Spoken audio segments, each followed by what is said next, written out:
नमस्कार विद्यार्थी मित्रांनो, आपल्या चॅनलवर तुमचं खूप खूप स्वागत आहे। आज मी इयत्ता 10वी विषय मराठी पद्माचा पेपर एक्सप्लेन करणार आहे। तुमच्या खूप डिमांड्स होत्या की मराठीचा पेपरचा व्हिडिओ बनवा, मग त्यासाठीच मी हा व्हिडिओ बनवत आहे। तुम्ही आमच्या चॅनलवर नवीन असाल तर व्हिडिओला लाईक करा, चॅनलला सबस्क्राईब करा आणि व्हिडिओला हाईप करायचं विसरू नका आणि पूर्ण व्हिडिओ पहा। मी या व्हिडिओमध्ये तुम्हाला मध्ये मध्ये एक चांगल्या टिप्स देणार आहे, जेणेकरून तुमचा जो लँग्वेज आहे त्यामध्ये तुम्ही चांगलं स्कोरिंग करणार आहात। तर पूर्ण व्हिडिओ पहा आणि तर चला पाहूया। वेळ असणार आहे 3 तास, गुण असणार आहेत 80 आणि पेजेस असणार आहेत 8। तर बघा, पहिला विभाग दिलेला आहे गद्य, गुण असणार आहेत 18 गुणांचा हा गद्य विभाग असणार आहे। तुम्ही चांगल्यापेक्षा व्यवस्थित केला तर 18 पैकी 18 गुण तुम्हाला मिळतील। तर बघा, इथं 7 मार्काचा पहिला गद्य दिलेला आहे। प्रश्न पहिला अ दिलेला आहे, खालील उतार्याच्या आधारे सूचनेनुसार कृती करा। पहिला दिलेला आहे कारणे लिहा। अ पोस्टमन मनानच कोरं पत्र वाचतो कारण। ब म्हातारीच्या तोंडावर समाधान पसरायचं कारण। तुम्हाला माहितीच आहे की आपल्या जो पण टेक्स्ट बुक मध्ये आप्पांचं पत्र आहे तो त्याच्यामध्ये हा पॅराग्राफ आलेला आहे आणि इथं तुम्हाला कारणे लिहा विचारलेला आहे।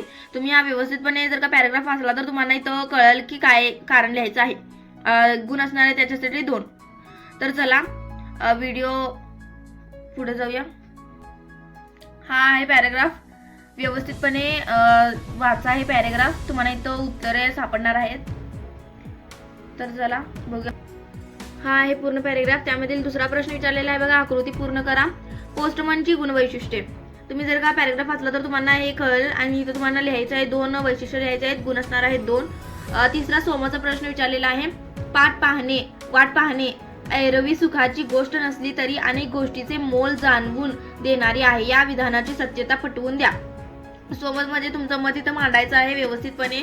याच्यामध्ये तुम्ही 10 ते 12 ओळींमध्ये स्वतःचं मत मांडा, जेणेकरून तुम्हाला 3 पैकी 3 गुण मिळतील। बघा, प्रश्न आ दिलेला आहे, खालील उतार्याच्या आधारे सूचनेनुसार कृती करा। गुण असणार आहेत 7। हा पण 7 गुणांचा पॅराग्राफ मला दिलेला आहे। बघा, पहिला दिलेला आकृती पूर्ण करा। सोनाली आणि रुपाली यांची झोपण्यापूर्वीच दंगा मस्ती।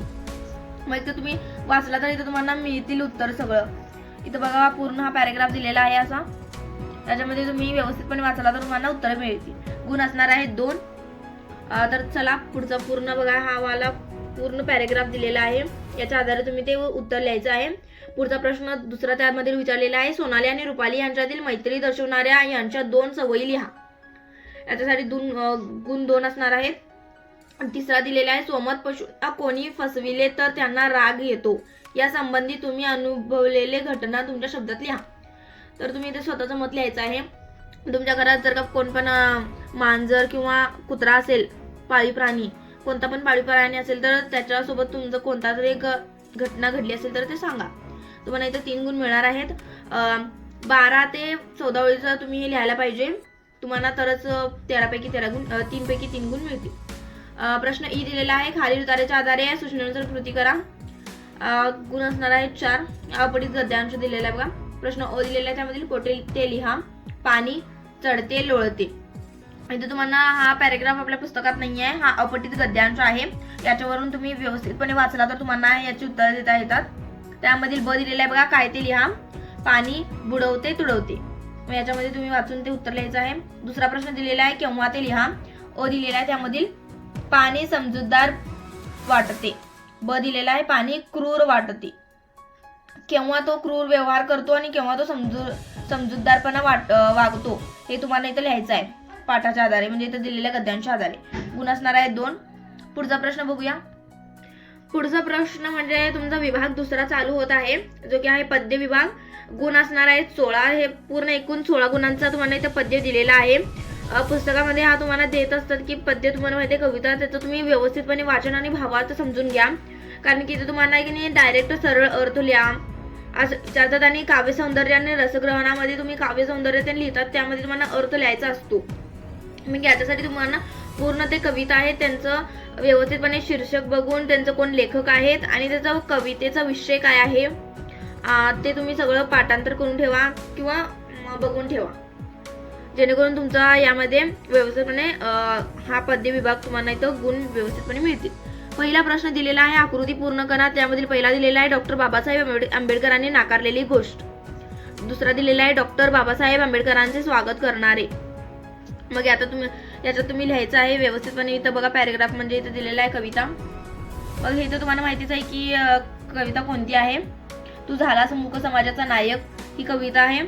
मग याचं लेखक कोण आहे ते तुम्ही व्यवस्थितपणे लिहायचं इथं. आणि इथं तुम्हाला 2 गुण मिळणार आहेत. बघा त्यामधील दुसरा दिलेला आहे चौदार तळ्याच्या घटनेसंदर्भात तुलना करा. 50 वर्षापूर्वीची परिस्थिती 50 वर्षानंतरची परिस्थिती. हे तुम्हाला स्वाध्यायामध्ये पण प्रश्न आहे. मग तुम्ही व्यवस्थितपणे स्वाध्यायाचे पण प्रश्न बघून ठेवा किंवा गाईड असेल त्यामधील पण प्रश्न बघून ठेवा, जेणेकरून तुमचा एक नाही जास्त सराव झाला तर व्यवस्थितपणे तुम्हाला तिथं प्रश्नाची उत्तरं लिहिता येतात. आणि पेपरामध्ये असं प्रश्न रिपीट होत असतात. मग तुम्ही ते जे पण PYQ आहेत पहिल्याचे प्रश्नपत्रिका आहे ते सोडवायचा प्रयत्न करा. किमान 5 तर प्रश्नपत्रिका सोडवा, जेणेकरून तुमचा एक नाही चांगला जो प्रॅक्टिस होईल की नाही, जेणेकरून तुम्हाला व्यवस्थितपणे उत्तराची मांडणी स्वतःची करता येते. तर त्यामध्ये तिसरा प्रश्न दिलेला आहे बघा. खालील काव्यपंक्तीचा सरळ अर्थ लिहा. तुमच्या शब्दात लिहा. तू झालास मूक समाजाचा नायक आणि जागा केलास उभा बहिष्कृत भारत. मी तुम्हाला म्हणलेलंच की सरळ अर्थ विचारतात डायरेक्टलीच. मग तुम्ही व्यवस्थितपणे सगळ्या कवितांचा भावार्थ व्यवस्थितपणे पाठ करून ठेवा किंवा बघून ठेवा. आणि तुम्हाला हे व्यवस्थितपणे लिहिता आलं पाहिजे, जेणेकरून तुम्हाला 2 गुण मिळतात. आणि तुम्हाला काव्य सौंदर्य रसग्रहण याच्यामध्ये तुमचं ते मार्क पूर्ण पक्के होतात. कारण की त्यामध्ये तुम्हाला हेच लिहायचं असतं भावार्थ काव्य सौंदर्य. त्यामध्ये आशय सौंदर्य तर तुम्हाला माहितीच आहे की जे पण पहिला कवितेचा पॅरेग्राफ असतो त्यामध्ये आशय सौंदर्य दिलेला असतो. मग ते तुम्ही इथे लिहायचं आहे. आशय सौंदर्य सगळ्या कवितांसाठी एकच असतो. मग ते तुम्ही व्यवस्थितपणे बघून ठेवा. आणि भाषिक वैशिष्ट्य पण तुम्ही एकदा केला तर झालं. त्या कवितेचं तुम्हाला भाषिक वैशिष्ट्य त्यामध्ये कोणतं अलंकार आहे रस आहे ते तुम्ही ओळखून करून ठेवा. तर चला बघूया पुढचा प्रश्न दिलेला आहे. काव्य सौंदर्य अगाध ज्ञानाच्या बळावर डॉक्टर बाबासाहेब आंबेडकर यांनी केलेले कार्य लिहा. काव्य सौंदर्य लिहायचं आहे तुम्हाला इथं मी सांगितलेल्याप्रमाणे. दिलेला आहे बघा. खालील मुद्द्यांच्या आधारे कोणत्याही एका कवितेसंबंधी खालील कृती सोडवा. इथे तुम्हाला 2 कविता दिलेल्या आहेत बघा. त्यामधील उत्तम लक्षण आणि भारतवाक्य. त्याच्यामधील तुम्हाला एक नाही कवितेचं नाव कवयी कोण आहे ते व्यवस्थितपणे लिहायचे. गुण असणार आहे 4. बघा त्यामध्ये विचारलेले आहे मुद्दे दिलेले आहे तुम्हाला. कवितेचे कवी किंवा कवयित्री कोण आहे ते तुम्ही लिहायचं आहे. दुसरा दिलेला आहे कवितेचा विषय, उत्तम व्यक्तीची लक्षणे. तिसरा दिलेला आहे कवितेतून मिळणारा संदेश. हे तुम्हाला इथं 3 मुद्दे व्यवस्थितपणे मांडायचे आहेत, जेणेकरून तुम्हाला 4 गुण मिळतील. प्रश्न दिलेला आहे. खालील दिलेल्या पद्य पंक्तीचे रसग्रहण करा. भातुकलीतून प्रवेशताना वास्तवात हातात हात असेल दोघांचाही, ज्यावर सहज विसावेल बाहुली आणि चेंडू जोडीनं. विश्वासक चित्र हे जे पण तुमचं कविता आहे त्यामध्ये ही काव्यपंक्ती दिलेल्या आहेत. याचं तुम्हाला व्यवस्थितपणे रसग्रहण करायचं आहे. काव्य सौंदर्य आशय सौंदर्य आणि भाषिक वैशिष्ट्य व्यवस्थितपणे लिहायचे आहेत, जेणेकरून तुम्हाला इथे 4 गुण मिळतील. तिसरा विभाग दिलेला आहे स्थूलवाचनाचं. बघा स्थूलवाचन गुण असणार आहेत 6. इथे तुम्हाला 3 प्रश्न विचारलेले आहेत, त्यापैकी तुम्ही कोणतेही 2 अटेम्प्ट करायचे आहेत. गुण असणार आहेत 6. प्रत्येक प्रश्नासाठी तुम्हाला 3 गुण मिळणार आहेत. पहिला प्रश्न विचारलेला आहे रेखा मिश्रा यांचे शिक्षण आणि कार्य लिहा. दुसरा दिलेला आहे टिपा लिहा. व्युत्पत्ती कोशाचे कार्य. तिसरा दिलेला आहे माणूस पेरा माणुसकी उगवेल या विधानाचा तुम्हाला समजलेला अर्थ लिहा. तुम्हाला हा तिसरा प्रश्न दिलेला आहे तो सेमच असतो. तुम्हाला हा प्रश्न येतो म्हणजे येतोच. मग हे तुम्ही नक्की व्यवस्थितपणे करून ठेवा. हा प्रश्न स्थूल वाचनामध्ये हा प्रश्न येतो म्हणजे येतोच. तर चला विभाग 4 बघा. दिलेला आहे भाषा अभ्यास म्हणजेच की व्याकरणाचा. गुण असणार आहेत 16 आणि 8. ह्या विभागामध्ये तुम्हाला इथं गुण जाता कामा नाहीत, कारण की लई सोपं आहे जर का तुम्ही याच्यावर फोकस करून बघितला केला तर. पहिला दिलेला समास. खालील समासांचा प्रत्येकी एक सामाजिक शब्द लिहा. पहिला दिलेला आहे इतरेतर द्वंद्व. दुसरा दिलेला आहे वैकल्पिक द्वंद्व. तिसरा दिलेला आहे समाहार द्वंद्व. 14 दिलेला आहे द्विगु. मग याच्यामध्ये तुम्ही व्यवस्थितपणे उदाहरण लिहायचं आहे. कोणतं आहे मी तर लिहिलेलं बघा. आई वडील, खरे खोटे, केर कचरा आणि नवरात्र. मग तुम्ही असं लिहू शकता किंवा तुमच्या मर्जीचं कोणतं पण तुम्ही लिहू शकता. गुण असणार आहेत 2. प्रत्येक प्रश्नासाठी हाफ मार्क्स असणार आहेत. चला बघूया पुढचा प्रश्न. व्हिडिओमध्ये पुढे जाण्याआधी जर का तुम्ही व्हिडिओला लाईक केला नसेल तर लाईक करून घ्या. चॅनलला सबस्क्राईब करा. तुमच्या मित्रमैत्रिणींपर्यंत हा व्हिडिओ शेअर करा. आणि व्हिडिओला हाईप करायचं विसरू नका. प्लीज हाईप करा व्हिडिओला. तर बघा पुढचा प्रश्न दुसरा दिलेला आहे. खालील कंसातील शब्दांचे त्याखाली दिलेल्या तक्त्यात वर्गीकरण करा. ते तुम्हाला शब्द दिलेले आहेत आणि तुम्हाला इथे प्रत्यय घटित, उपसर्ग घटित आणि अभ्यास यांमध्ये वर्गीकरण करायचं आहे. महत्व, लुटू लुटू, निकामी, घेई घेई, चढाई, सुकुमार. याच्यामध्ये तुम्हाला प्रत्यय घटित कोणता वाढतो आणि अभ्यास कोणता आहे, उपसर्ग घटित कोणता आहे, तुम्हाला इथे लिहायचं व्यवस्थितपणे. गुण असणार आहे 2. बघा तिसरं दिलेलं वाक्यप्रचार, खालील कोणत्याही 2 वाक्यप्रचाराचा अर्थ सांगून वाक्यात उपयोग करा. गुण असणार आहे 4. मला कोणतेही 2 सांगायचे आहेत. बघा इथे दिलेलं आहे वाया जाणे, दुसरा दिलेला आहे गुडघे टेकणे, तिसरा दिलेला आहे पाठ फिरवणे, चौथा दिलेला आहे ध्यास घेणे. याच्यामध्ये तुम्ही व्यवस्थितपणे अर्थ लिहून त्या वाक्यात उपयोग करायचा आहे. दिलेला आहे भाषिक घटकांवर आधारित कृती करा. गुण असणार आहेत 8. पहिला दिलेला आहे बघा शब्दसंपत्ती, त्यामधील पहिला दिलेला आहे दिशा दाखवणारा, दिशादर्शक, दुसरा वाहन चालवणारा, वाहन चालक. इथे मी उत्तर पण सांगितलेले आहेत. दुसरं दिलेलं आहे खालील शब्दांचे विरुद्धार्थी शब्द लिहा. पूर्वज आणि त्याच्यावर तुम्हाला विरुद्धार्थी शब्द लिहायचा आहे. दुसरा दिलेला आहे शिस्त, इथे तुम्हाला विरुद्धार्थी शब्द लिहायचा आहे. गुण असणार आहे 1. प्रत्येक जे पण तुम्हाला प्रश्न विचारतात त्याच्यासाठी हाफ मार्क्स आहेत. तिसरा दिलेला आहे खालील शब्दांचे वचन बदला. पहिला दिलेला आहे पैसा, तिसरा दिलेला शशिक्षक. चौथा प्रश्न विचारलेला आहे बघा खालील शब्दातील अक्षरापासून 2 अर्थपूर्ण शब्द लिहा. फुलपाखराच्या याच्यापासून तुम्हाला व्यवस्थितपणे 2 शब्द तयार करायचे आहेत. कोणकोणते येणार आहेत ते बघा. खालील वाक्य लेखन नियमानुसार अचूक लिहा. गुण असणार आहे 2. पहिला दिलेला आहे याच गच्चीवर दोघी पहिल्या पावसाळ्यात नाचल्या. दुसरा दिलेला आहे नुसतं सर्कशी सारखं वन्य पशूंना ट्रेनिंग देणे हा हेतू नव्हता. क दिलेला आहे बघा. यामधील खालील विरामचिन्हे ओळखून त्यांची नावे लिहा. पहिला दिलेला आहे बघा उद्गारवाचक चिन्ह आहे, तिसरा दिलेला आहे तो अपूर्ण विराम आहे. गुण असणार आहेत 1. ड दिलेला आहे पारिभाषिक शब्द. खालील इंग्रजी शब्दांना प्रचलित मराठी भाषेतील शब्द लिहा. पहिला दिलेला आहे बुक स्टॉल, पुस्तक विक्री केंद्र याचं उत्तर. दुसरा दिलेला आहे हायवे, महामार्ग याचं उत्तर येणार आहे. मग तर चला पुढचा प्रश्न बघूया. पुढचा विभाग बघा 5वा विभाग उपयोजित लेखन. त्याच्यासाठी तुम्हाला 24 गुण, एकूण 24 गुण मिळणार आहेत. पहिला जो पण प्रश्न आहे 5वा अ, त्यासाठी 6 गुण असणार आहेत. पहिला दिलेला आहे बघा पत्रलेखन. रस्त्यावरील खड्ड्यांमुळे एसटी उलटली. फणसवाडी दिनांक 17. चालक रस्त्यावरील मोठमोठ्या खड्ड्यातून मार्ग काढण्याच्या प्रयत्नात असताना एसटीचे एक चाक घसरले आणि भली मोठी एसटी बस उलटून आडवी झाली. यात 15 प्रवासी जखमी झाले. त्यामुळे एकच हलकल्लोळ माजला होता.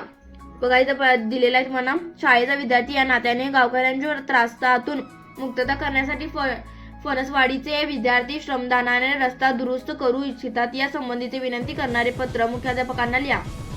मैत्रीण किंवा मित्र या नात्याने श्रमदानाने रस्ता दुरुस्त केल्याबद्दल फणसवाडीच्या विद्यार्थ्यांचे अभिनंदन करणारे पत्र लिहा.